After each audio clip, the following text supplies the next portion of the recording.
Welcome everybody. Namaste. That's loud. Okay. Going off over into music land over here. That better? Into the ether. Yeah. We're not there yet though. Into there. No, we are on air. We're on air. On air. 3, 2, 1. Light the camera action, baby. All right. We're on the 4th week. We're going to be talking about the heart chakra and steps 6 and 7. Ladies and gentlemen, Abby Holbach. Glamorous when I get shot in.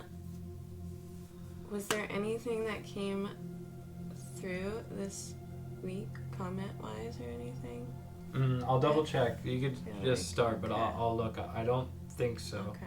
I was going to do like recap. Yeah. While you're doing well, we should recap. Yeah. We are going to recap anyway. Yeah, let me check. Anyway, so element air, heart chakra, middle of the chest. Good. Good. Our heart chakras were definitely opened and rejuvenated this weekend as we went on a little kirtan retreat. It was beautiful. It was amazing. Beautiful people and chanting, which that's enough for me.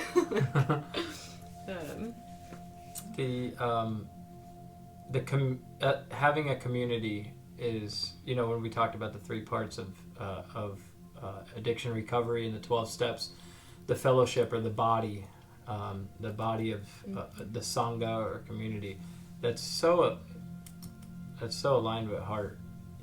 I can't do anything alone. Nothing.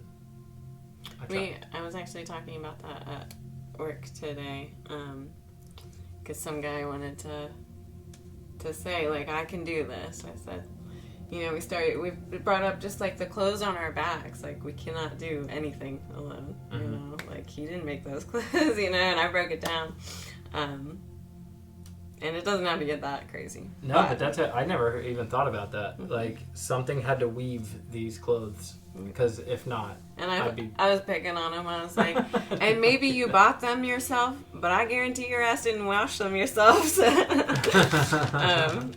It was fun, but it's like, if we were like really think about it, like that is like, those are the people that are out in the community that that we don't know the names of maybe, but they might make our shirts. Who knows? Mm-hmm. Why not treat them with the same love and respect as you and me?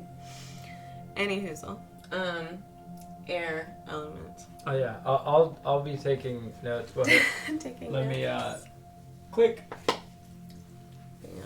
Bam. So heart chakra, responsible for self-love, and also just love and compassion in general for yourself and others. So I don't know if anybody else can relate to this, but when our heart chakras are off balance a little bit, we might get a little codependent. No. Yes. That is absolutely correct. What I'm trying to look at. Well, I guess we'll do the balancing stuff down here, and then I'll go from there.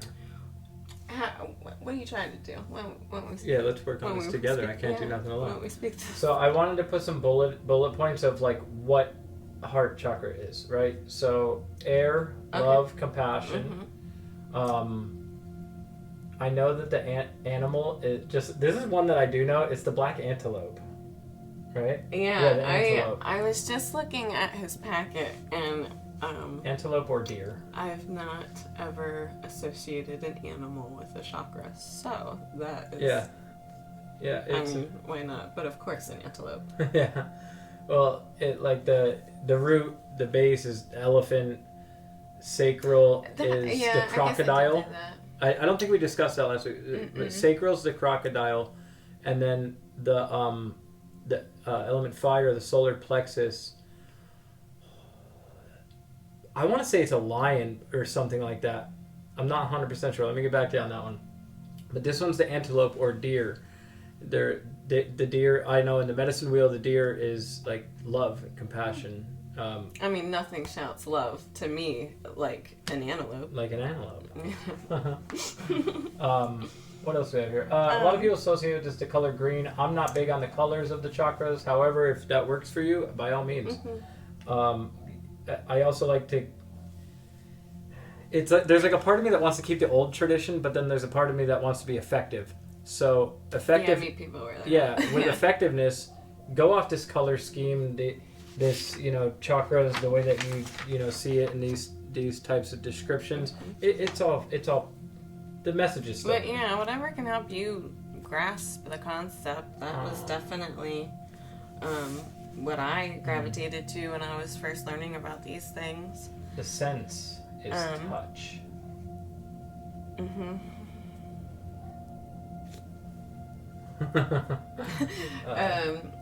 There's so we have like the oils and the yoga poses usually.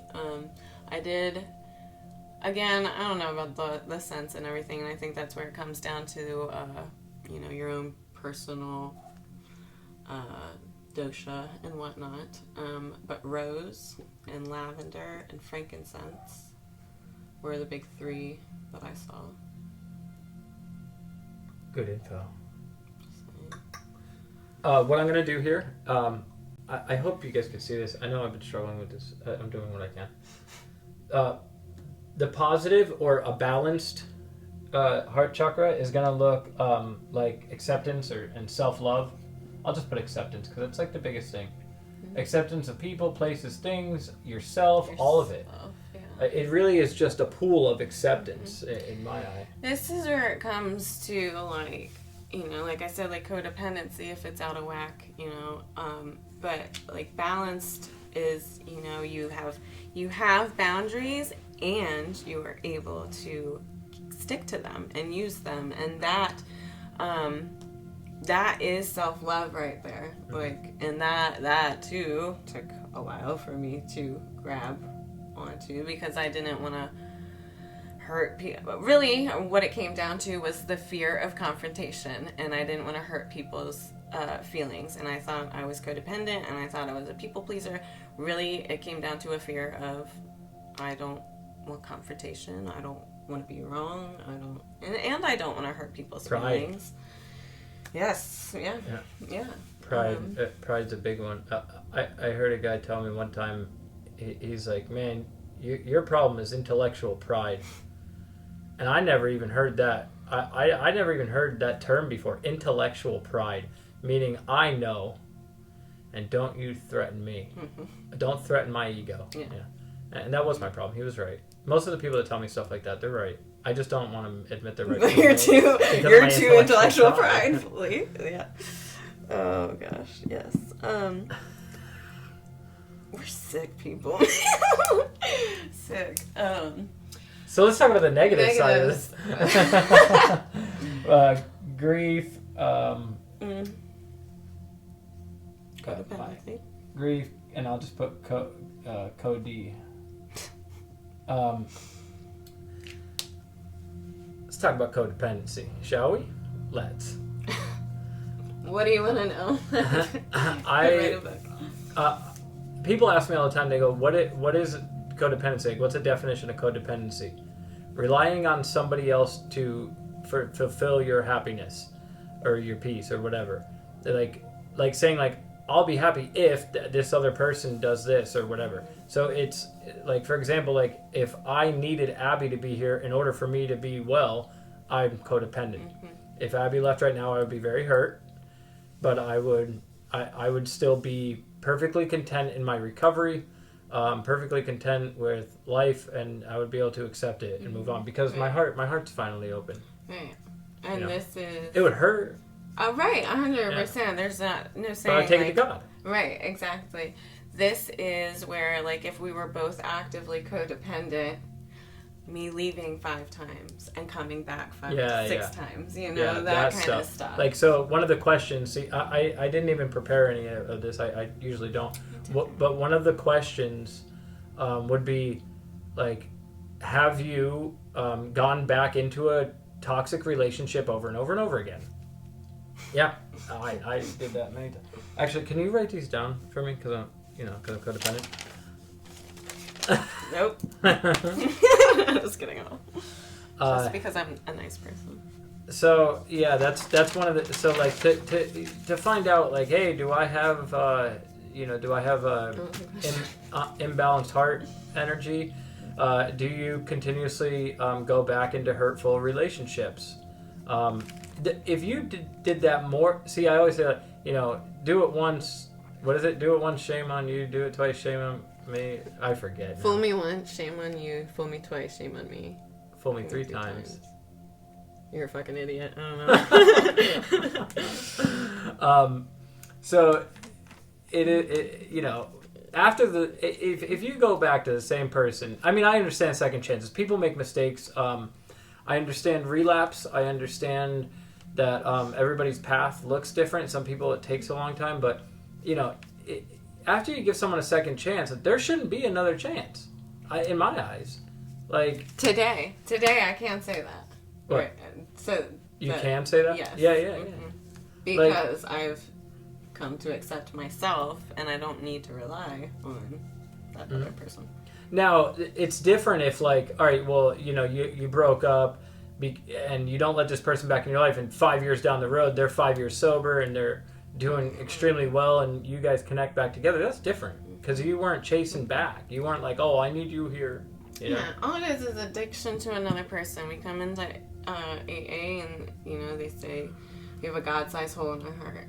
And if we don't have God in our heart yet, there was a big period of time where I was sober, but I didn't have God in my heart yet, so I filled it with other people, food, sex, gym, whatever you name it, like anything. And that's where, instead of finding out what you are and who you are, you jump into that relationship so you don't have to worry about that. But that's where that gets blocked, and you don't get to fill that hole with God now, or whatever your higher power is, but you're filling it with some dirtbag that probably doesn't deserve that. So you really, you just want to be able to ask yourself, do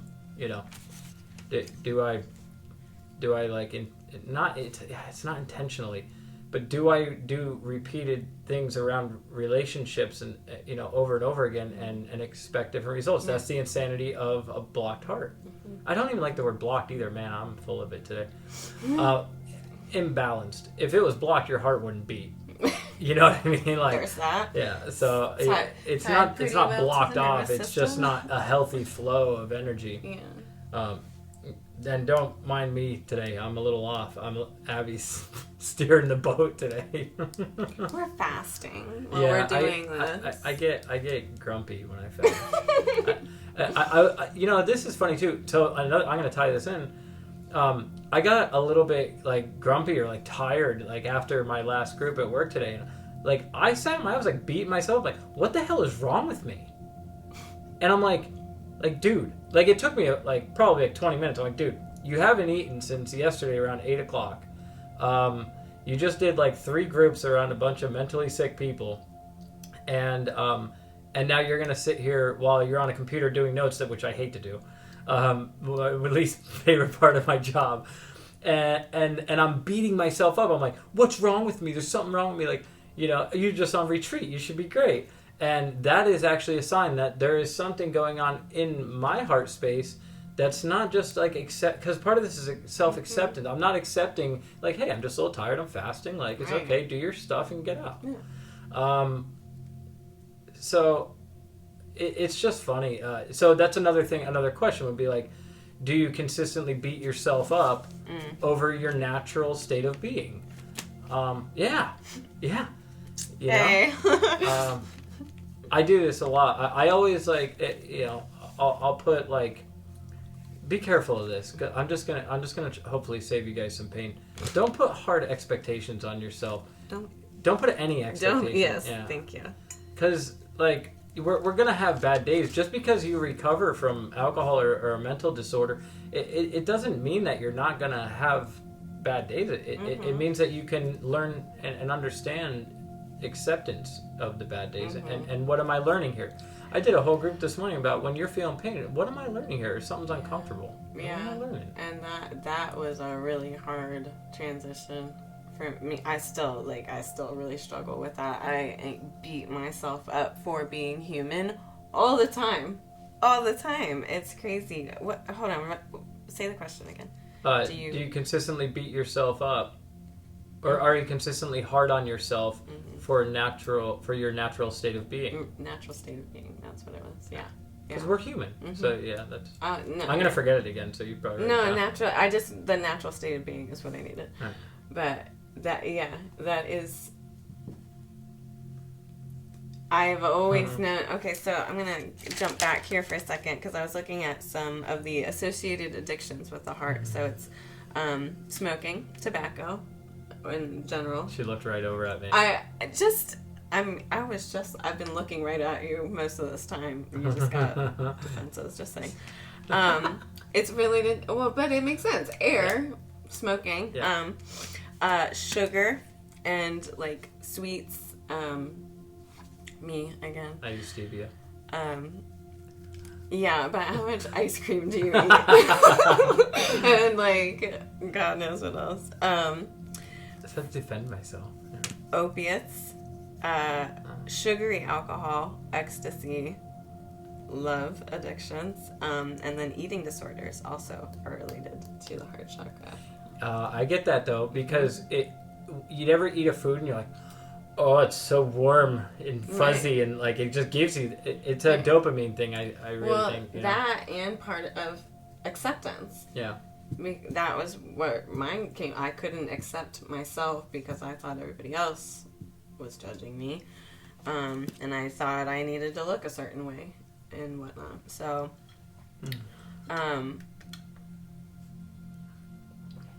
but that like when I was writing those things down, I was like. Huh. Like, that's... The hard stuff, that's me. So, just remember, this is all progress. This is not perfection. I know you're gonna, if you study deeper into yoga, you're gonna see like some stuff from Vedanta Society and Krishna consciousness, stuff like that, and they talk about the perfection of yoga. Now, you have to understand that these are people that meditate like for hours every day. They are seeking the perfection because they are in a community or a part of a group, a cultural group, where they can do that. And just remember, they may not be alcoholic or addicted or have mental problems. How long ago? Right. You know? Not too long, but still. But still, like with the way technology, like they didn't have it was not like that back then. One thing I do want to discuss before we actually let's wrap this part up and then I'll discuss that. Is that it? Pretty much foods. Because we want to do that. I know like nice leafy greens. Yep. Go ahead. Omega-3s, leafy greens for sure. Vasodilators. Cacao is a vasodilator. Gets blood flowing. That's not always good, depending on if you have heart conditions or any kind of circulation things. Always check with that. But yeah, and berries for antioxidants and stuff like that. More higher vibrational now. We're getting closer into that stage of higher vibrational foods. So like, smoothies would probably be like adding a smoothie into your day will really change a lot. Yeah, we need to do that more. I know you just got a blender. So one thing I want to talk about, and we're going to shift gears a little bit. Hold on one second. Yeah, go. And chest openers for yoga. Oh, yeah, yoga poses. While I'm sitting here like... it's just... Bow. Open the heart. Bow. Airplane. Like warrior 3. Lots of balancing poses. This is where you start to use mindfulness too, and really start one point focusing the mind. So if you ever do airplane pose, let me put it this way: if you have a overactive mind and you have intrusive thoughts, try standing in airplane pose and see how many intrusive thoughts you have. It'll be, not saying it'll completely go away, but it'll definitely be less than usual, because most of your energy is focused on standing in the pose. Find a point on the wall of the floor. Yep. Drishti. But yeah, anything that's going to open the chest, even like... upward facing dog. Yeah, and Cobra and seal and all that. Yeah. Okay, sorry, go. No, that's good. I almost forgot. I don't think there's anything. Oh, when we talk about organs that this is associated with, this is our central nervous system. So like everything's just going out, you know. Which I might talk about nervous systems. Actually, I'm going to try and remind me to talk about the two nervous systems, sympathetic and parasympathetic, because this is where it starts to change. Yeah. But what I wanted to, we're going to shift gears and talk about addiction recovery, or just 12-step recovery. I forgot that we're broadening the horizon here, you know. So even with that broadening the horizon, here's the thing: we're at Kula Kamala Foundation in Reading, the yoga ashram, and we're listening to these lectures, and you know, and everything that they're doing is based off of Vedic literature, which is like, you know, really old, some of the first documented spiritual scriptures ever written. Here's like some things that I heard: surrender, acceptance, ridding of past, or like cleaning house, you know, doing practice and cleaning house, service. Does any of that sound familiar? Ridding yourself of ego. Yeah. Like letting go of the ego self, stepping into the light of the spirit. There is absolutely nothing that I heard there that didn't directly relate to recovery, and there's nothing in recovery that's not directly related to this Vedic literature. It's a little deeper, but and I think that's what we're doing here, though. We're trying to enhance what is already there, because the steps are the foundation, the whole structure, but what then when we become spiritually awakened, what do we do then? So it's like it says, like, find where religious people may be right, take use of what they have to offer, and then there's this whole other world. Even at so we kind of got like special hookup because we were helping out, and in the like volunteer quarters that I was staying in, they had all these yoga books and everything, and right in the middle of them was an AA book, and I'm just like, I was like, I guess they do realize it, you know, but it's wild. That's what I'm saying, that the AA book was divinely inspired, just like any one of those scriptures. Man was sick of the way man stuff was going and said, I'm going to do something about this. God, help me. I want to help people. And as soon as you make that prayer, however you want to do it, like, help me help others, watch how much power you get, because it's not like, help me because poor me and I'm so sad. No, it's help me straighten the fuck out. Sorry. So that way I can be of service and usefulness to another human being. You know, Bill Wilson was a stockbroker, like, drunk, and you know, he was in an insane asylum and was like, God, help me, and I'll do good work. Here we go. Still helping people to this day. I think it's really important. A big part is also trying to find passion. Like, I'm all about chasing your dreams. I think we can really manifest anything we want in this life, and with that sense of service and commitment to leave something here for when we're not here. Hence why we're doing this. Like, this isn't... That is literally... This could be, you know, people could watch this... I don't know. Everything that I've been able to do, like, most of the things that we've been able to do is a direct service of... or result of service. You know, people ask, hey, can you be here? Yeah, sure. And we show up, and then we meet people there. Hey, can you be here? Yeah. And we just... show up and practice these principles in all of our affairs. All of our affairs. Like,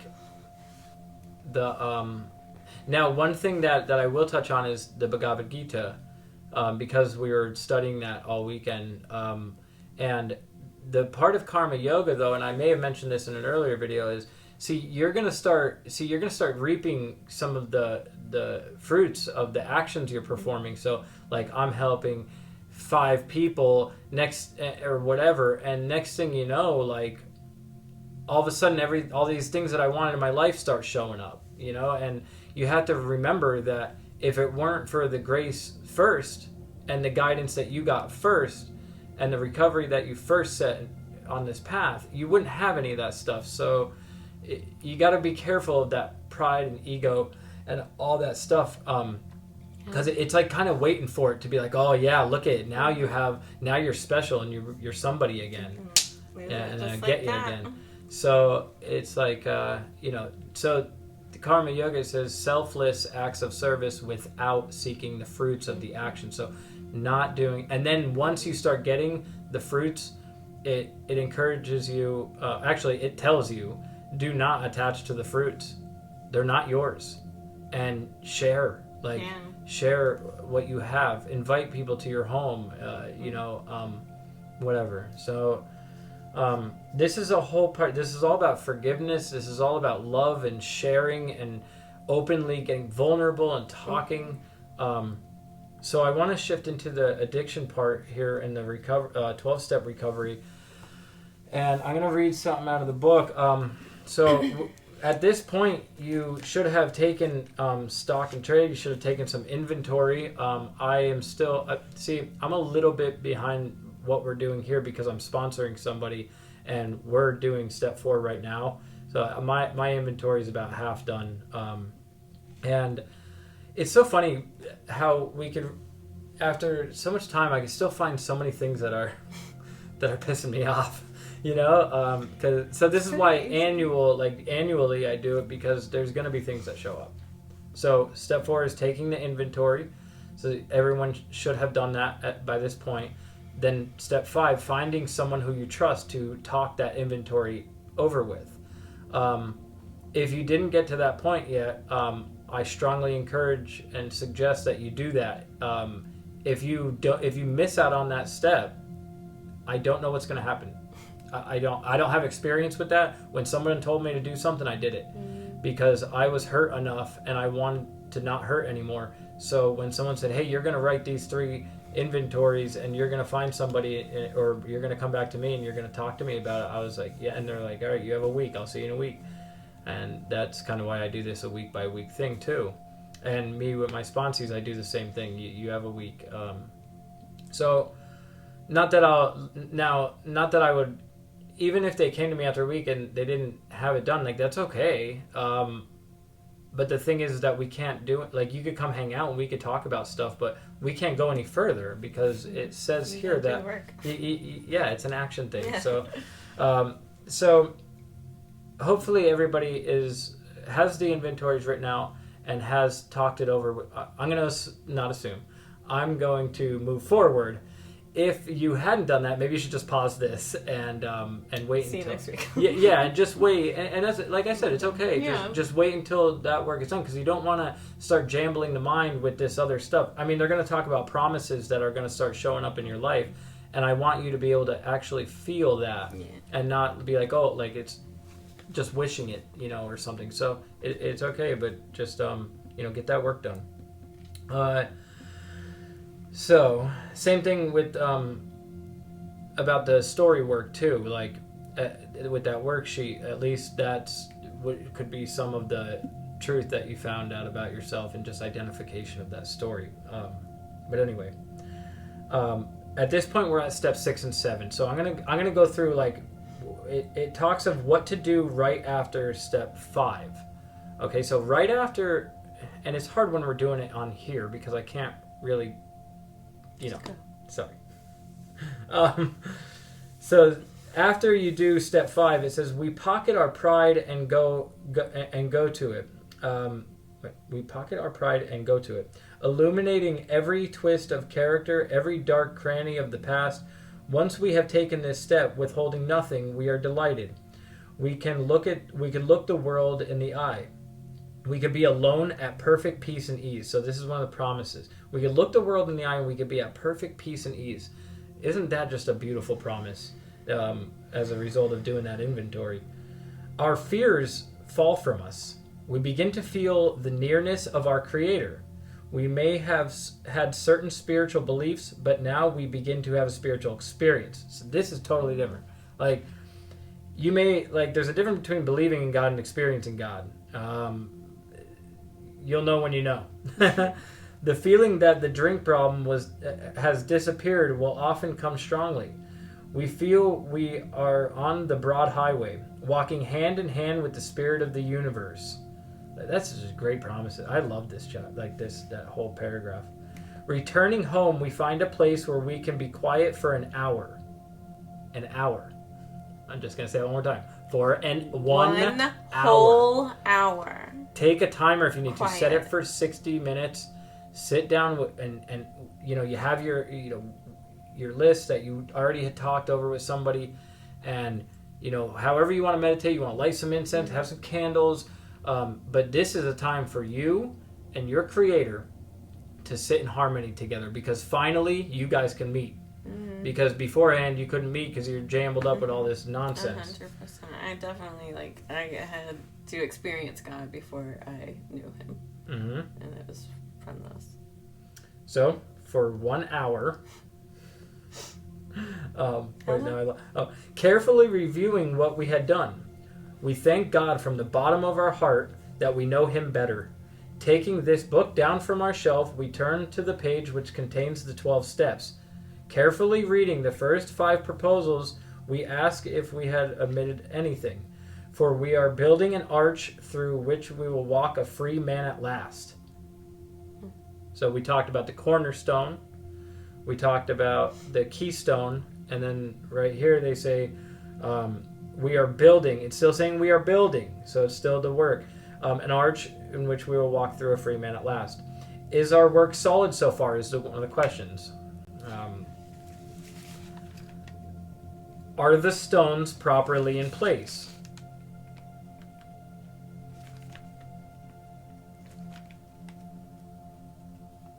I'm just letting Abby. Go ahead. Okay. Have we skimped on the cement put into our foundation? Have we tried to make mortar without sand? I'm going to talk about what I think they mean here. So they ask you these questions, and I believe it's just saying, look at those 5 steps, review them, and see, and just ask yourself, is there anything that I missed? Is there anything that I'm holding out on? Did I totally admit and get honest that I'm suffering from what I'm suffering from? Do I admit that I'm powerless? Do I believe now there's a higher power that could restore my sanity? Did I really make that decision to turn my life over to the care of God? Did I really make it? And it's just a decision. Still at this point. And then did I fearlessly and thoroughly write a complete house cleaning, total inventory, with everything it says. So it's really just asking you, did you really lay everything down and properly place everything for this arch to be built? Now, step 6 and 7 is right here. So that was just the clearing up of the end of step 5. This is step 6 and 7. It's only 2 paragraphs in the book, right? However, I'm going to tell you, I strongly suggest to read Drop the Rock. Drop the Rock is a book that is dedicated to step 6 and 7 because people read these 2 these 2 paragraphs and they go, oh, done. That was great. Yeah, God, take away all my problems. This is a living. I live a lot of times. I'm just living in step 6 and 7. Step 6, 7, and 10. I live my life in. Yeah. So it says, if we can answer to our satisfaction, we then look at step 6. We have emphasized willingness as being indispensable. We are now ready to let God remove from us all the things we have admitted are objectionable. Can He now take all of them, every one? If we still cling to something we will not let go, we ask God to help us be willing. So this one's all about willingness. What else do I want to talk about? One of the things that was brought to my attention with Drop the Rock is that God's only going to remove what you are absolutely willing to let go of. So you have to really ask yourself, am I really ready to let go of anger? Am I really willing to let go of lust, envy, jealousy, on and on and on? And like, you gotta really think about what that looks like too, because for me, like, me being able and like totally willing is like, if somebody calls me out on it, like, I don't mind, because thank you, like, you're helping keeping me accountable. I don't get defensive, like, none of that, you know. And like, you gotta make sure you're like really ready for that kind of stuff. Yeah, because people are going to challenge you, and that's good. Now, does it hurt? Yeah. Like, Abby does it to me all the time. And I'm like, and I notice my alcoholic ego wants to say something, and I'm like, I'm going to take that. I'm going to sit with it. It's okay. And when my sponsor does that to me, too, it'll be like, oh, well, did you ever think that da-da-da-da-da? And I'm like, there's a part of me in there, the fire part of me, the ego is like, and then I have to take that fire and I'm like, bring it up into my heart and say, you know what? Maybe this man is right. Like, well, I'm going to set aside my prejudice. We didn't set aside. I know. So I'm going to set aside everything that I think I know about these steps and about this man and about what he's telling me and what I think. And I'm going to have an open mind and so I can have a new experience with all these things. There, I said it. Sort of. I told you I'm off today. So it emphasizes entirely ready. If you look at that, entirely ready. So, and we're probably not going to be entirely ready to let go of all of our defects, and that's why step 6 is a lifelong process. I'm totally ready to let go of my anger, right? But I'm still dealing with that one. So there's a part of me that's not, and I'm still investigating what that part of me is, and that's okay. You know, this is growth. You know. So the one way to check this is like look at the 7 deadly sins and then check off which ones you're entirely ready to let go of and start there. And the ones that you're entirely ready to let go of, then you take into this hour of meditation and you just, you know, really just surrender it, you know, and say, hey, I'm not perfect, you know. Please remove these from me because with them I can't be of service. See, another thing I'll get into step 7. That's when we'll talk about usefulness. When ready, we say something like this. Now, this is the 7-step prayer. So, if everyone wants to close their eyes for a moment, I'll ask my God to, read this through me and be a channel of Thy peace for everyone who's listening. So first, broaden the shoulders, breathe into the heart. Create space in the heart.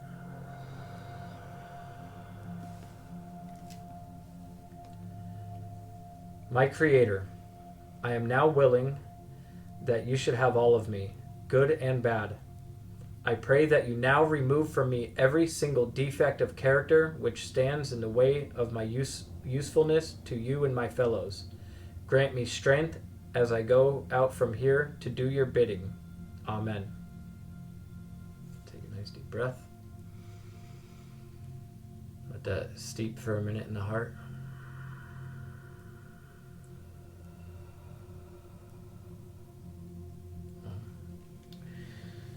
So, I really, so I believe that prayer, I mean, I kind of mix up the 3rd and 7th. No, one thing I want to say. After that, it says Amen. You remember in the 3rd step prayer, there was no Amen. Up to this point, there was no prayer yet, and there was no Amen. So from step 3 to right here, that seals the deal. And then we move on. So that's that when it comes to step 6 and 7. It is really just taking that hour, looking at, you know, what you've discussed. It's funny because it says like, I know in step 5 or like in 4 to 5, it says we now know God better. And I think it's so funny. It's like, what do you mean? I just wrote out everything that's wrong with me. Mm-hmm. You know, I came to the fact that I'm still completely selfish and all this stuff is like my fault and poor me. And then you pick up the book and you read it, it says, well, you should know God better now. And then when you actually do sit down for that hour, and that's why I think why it instructs an hour right after that, is because you'll realize like all of a sudden you're like getting flooded with all this spiritual energy Because there's nothing there. I was gonna say you've removed it, so it's you're making room, and you have to let become the hollow bone settle, and because I remember the first time I did a 4-step, and I didn't do any of that, and I just carried about, and I felt wonky for a couple of days, and when I went back and redid my steps, I was like, oh, I didn't allow that to actually leave. I just carried on and didn't process it.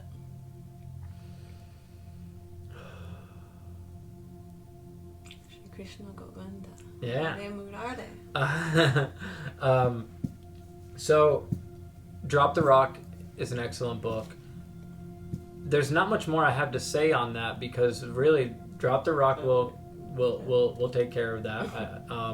And also just in this, what we're getting involved in now is where there's no more intellectual stuff going on.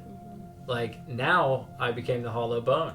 Not completely, because you have to make amends. Yeah. But the thing is that finally, I'm able to feel what everybody's been talking about, and that's my experience. Mm-hmm. My experience after I left my sponsor's house after doing a 5th step, I went home. I did exactly what it says. I took that book down off my shelf, and I opened it up. It said take an hour. I sat down for meditation. I don't remember. I think I might have had a candle or something. I made it intimate, and I was like, oh my God, it was like I finally get to meet you, God, we were talking about you all this time, and and again, it's something within and without. To me, and what I want to actually let me use that. So what I'm going to show you is that this symbol is used for the heart chakra. Let's see if I can draw this correctly. Right? Upward facing and downward facing triangle. And so this is when man meets his maker. So if you go back to the beginning, we were talking about how this is these first 3 chakras are our humanness. This is our divinity, and then they meet in the middle. So this is really where things are. Yeah, it's like this, right? So this is where Joseph Campbell talked about this perfectly.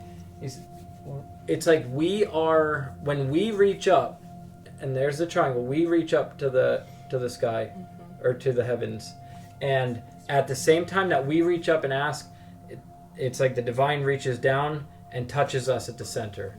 So even within, when we look at it, our divine self is like this intuitive knowledge, or the knowledge of spirit, and then the lowest is our animal. So this is where the beast and the gods meet. The Egyptians say, man, more than the beasts and less than the gods, but still somehow both. Mm-hmm. You ever hear that before? Mm-hmm. No? Oh my God, I love that saying.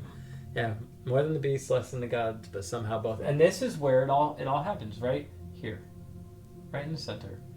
Now, I'm going to take you guys through a little something, and I'm going to be late for my meeting, but that's okay, because service is service, you know what I mean?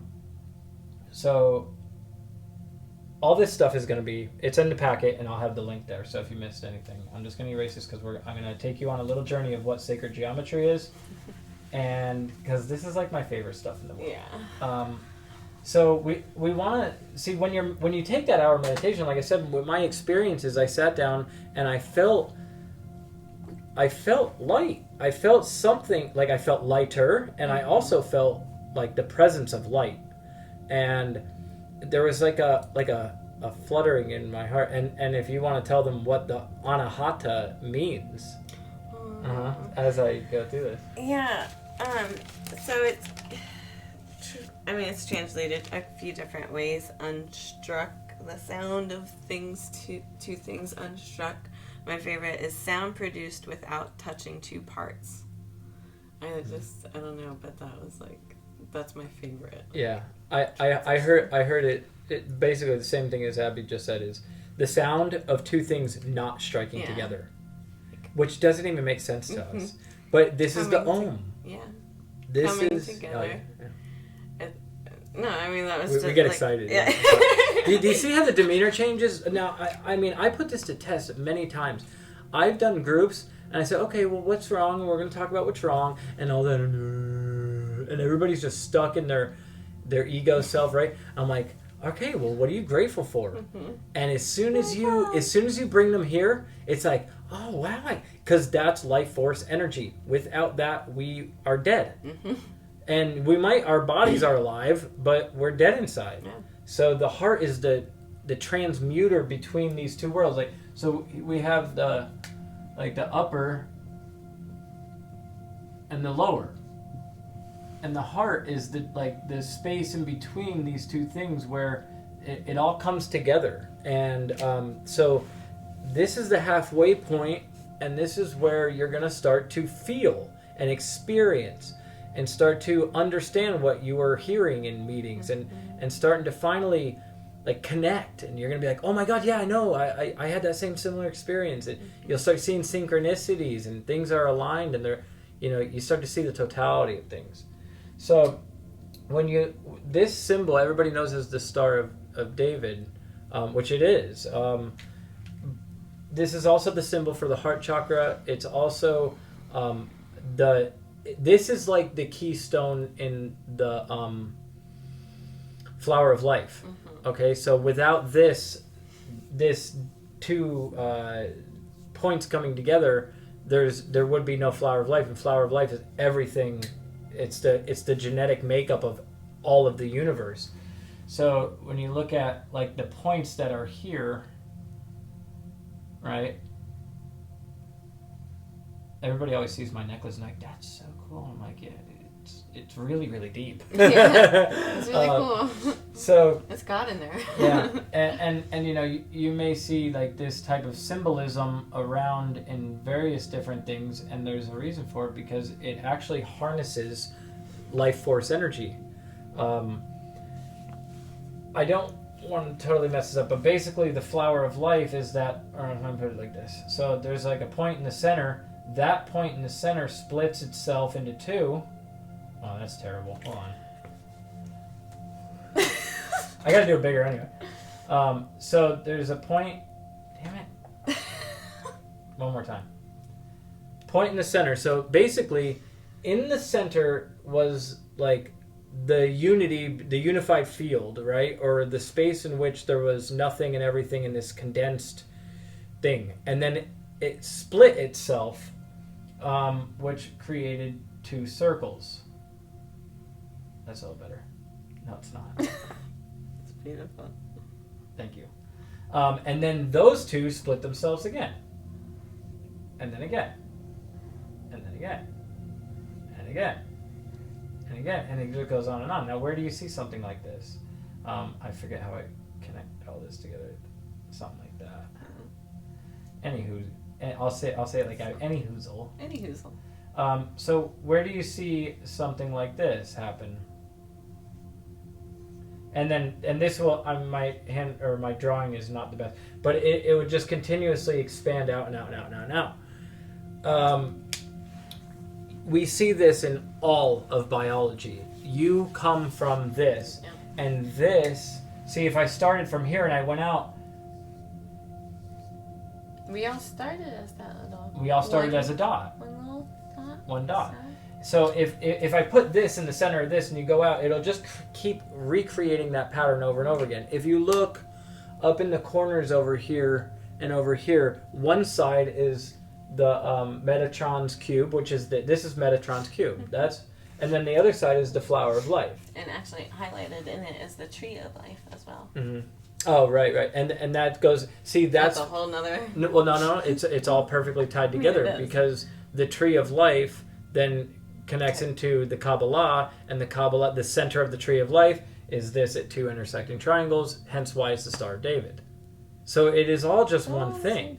It's basically saying that there was this single point energy field, and this is the idea of the Big Bang too, scientifically, is that then everything just started boom, boom, boom, boom, boom, boom, boom, boom, and started going out. So even the things we can't see are operating out of this, but we could also see it. Frog eggs, the cell division. If you look at how a baby is being created, even our cell, my hands, everything right now is under this process, and eventually the process stops with one being, but it never stops, and that's how we actually live eternally, in a sense. So again, as above, so below; as below, so above, right? Meaning, if my body is doing this, then also my spirit is like this. So it's like the spiritual DNA. It's so I never really thought about it that way, but that's it. Yeah. And even when you look at the chakras, like, you know, when going up the spine through the chakras, well, first of all, it's the medicine symbol, but if you go through this, it's like DNA. And then when you get to the third eye, then you're illuminated, and then you're healed, you know? So just a little background of what symbolism is and what this, how, you know, what we're talking about here. We're talking about spiritual power. And if you remember from the previous videos, lack of power is our dilemma. When we get to step 6 and 7 and we've cleaned out all the things that block us from power, all of a sudden then we tap into spiritual power. And I mean, I miss it. Oh, I miss the like right after I did my 4th step. That spiritual awakening was like, oh my God, I can't even, because I didn't know it was born again, you know. And what a perfect time of year to talk about that, because, you know, the resurrection, you know, and the sun coming to spring and yeah. so. And I want to make sure that people don't feel bad if this is not your experience. Yeah, this was my experience. Not at all my experience. Okay. He is like a freak of nature. I think most of you probably know that anyway. But this is true. I had to. But you know, and you know, coming with somebody, I had no spiritual, godly anything in my life. Even in the beginning of my recovery, like I said, I was filling that hole with other things. And even after doing a 4th step, it took a little while for things to really... I was just talking about this, like, I'm a little more dense, so, like, I feel like 1 hour just doesn't cut it for me. Like, I need, like, a full week, you know, for things to really, like, settle and simmer in. So, like, please don't feel any type of way if this is not, like, you're not, like, struck by lightning after you do your 4th and 5th step or your 6th and 7th. But just know, like, it is coming, and if you stick with it, like, all, like, these things are true for me today. Yeah. But it's just, it's not always that you're just a freak nature. It states this in the big book. It says sometimes quickly, sometimes slowly, but it'll always materialize if we work for it. Mm-hmm. So now those of my people on here who are Ayurvedic scholars. Bill Wilson was a Vata. And so am I. Yeah. He was tall, skinny man. I don't know if you ever seen a picture of him. He's tall, skinny, had like a big beak, you know. And he was a very slender man. And Vata people have a deeper spiritual connection. That airspace dominant individuals, where Abby and a lot of other people that I've sponsored too. They are Kapha dosha, so they have more earth element. And they're the ones that it materializes slower. Mm-hmm. But people like me who are all like, whoa, you know, they're like, it is like a lightning bolt. Mm-hmm. And Bill had that experience, and he had to make sure he told people, like, hey, that was just my experience. Yeah, and you know, I don't think Dr. Bob had it like that. I think Dr. Bob's was more slow. I'd have to investigate that. Yeah, I don't know. But I really think it has to do with the dosha makeup. And just who we are as individuals, sure. Because of resistance. You know, Kapha people have more resistance because they're more stubborn. It's true. I'm more like, all right, let's go with the flow.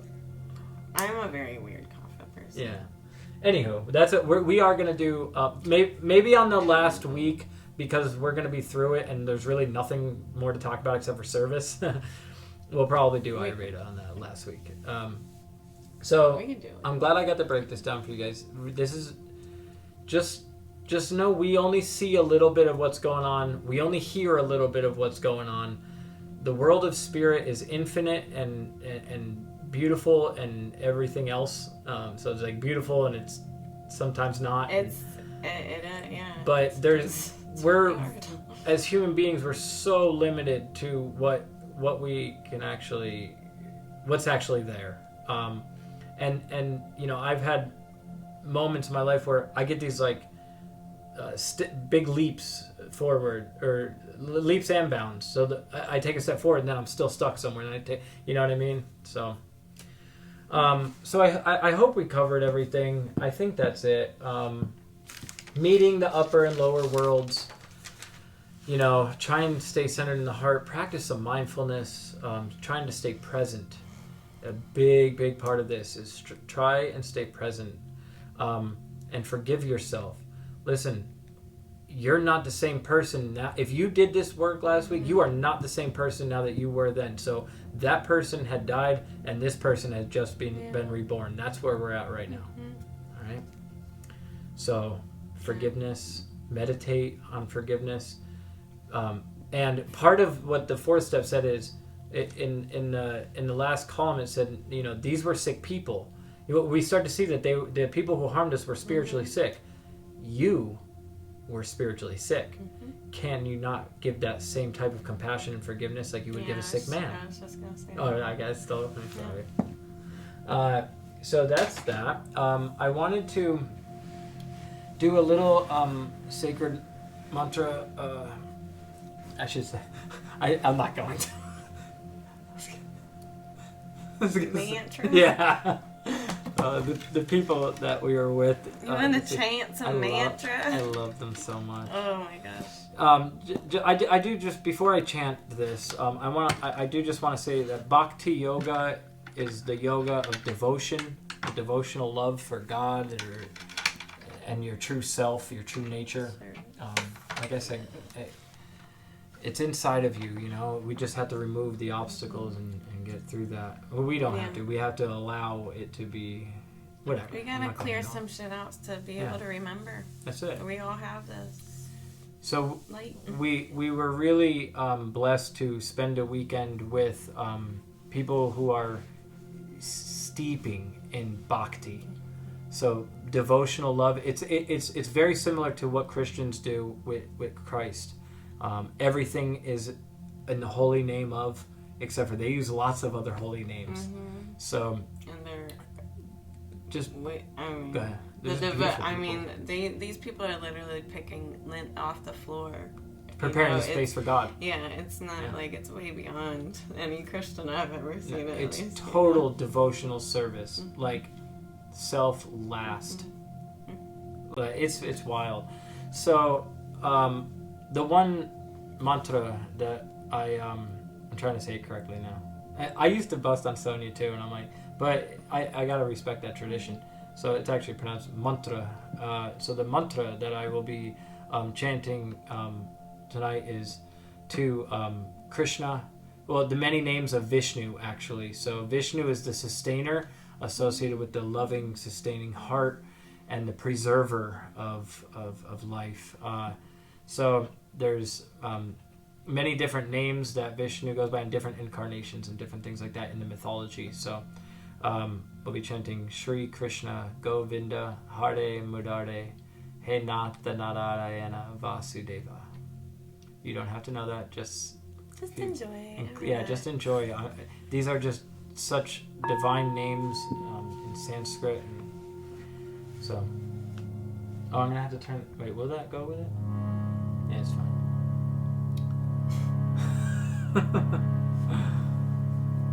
So let's settle in, heart open wide. Breathe in the sunlight of the Spirit. Hold the breath for just a moment. Let's let a nice Om out.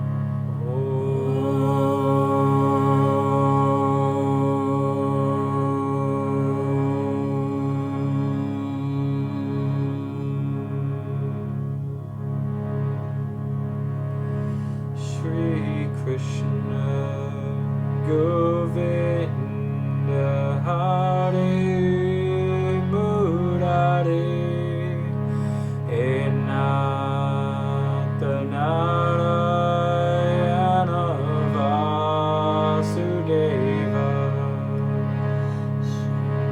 Gotcha. Shri Krishna Govinda Hare Murare He Natha Narayana Vasudeva. Shri Krishna Govinda Hare Murare He Nath Narayana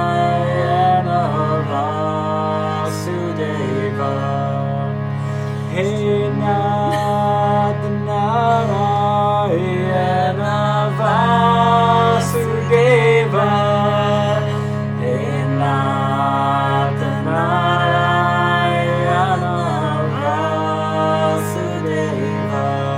2, 3, 4 Shri Krishna Govinda Hare Murare He Nath Narayana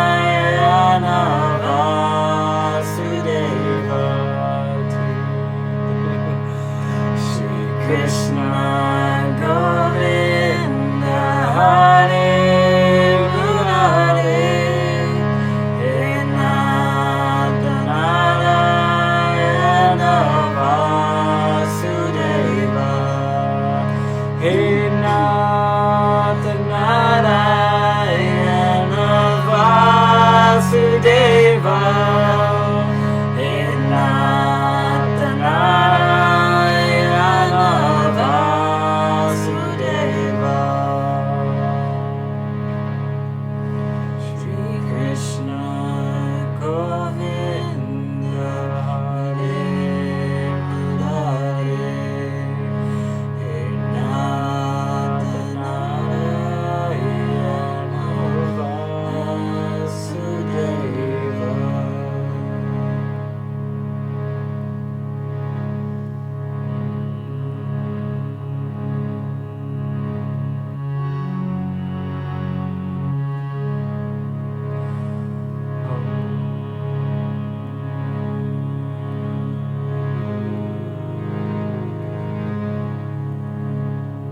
Let's all just hum together.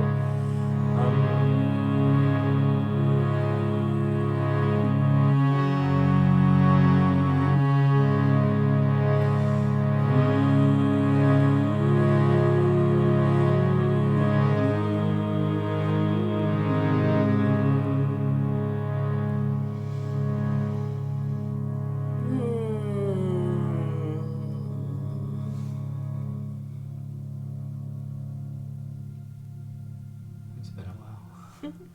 You want to place your right hand over your heart. Place the left hand over the right hand. Broaden the shoulders. Sit up nice and tall with self-respect and dignity. Honor thyself, the capital S self. Allow the capital S self, the true self, to shine light on the lowercase self, or the ego, and allow all to be illuminated. May we all feel free, happy, and peaceful. You want to place the palms together. We'll close out with an Om. Nice deep breath in.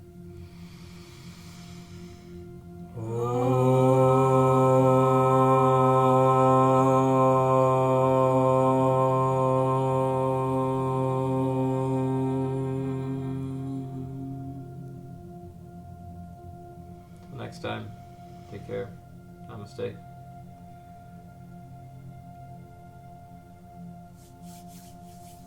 I always think of Krishna Das. He goes, instead of namaste, he'll go, well, what do they say in America? See you later.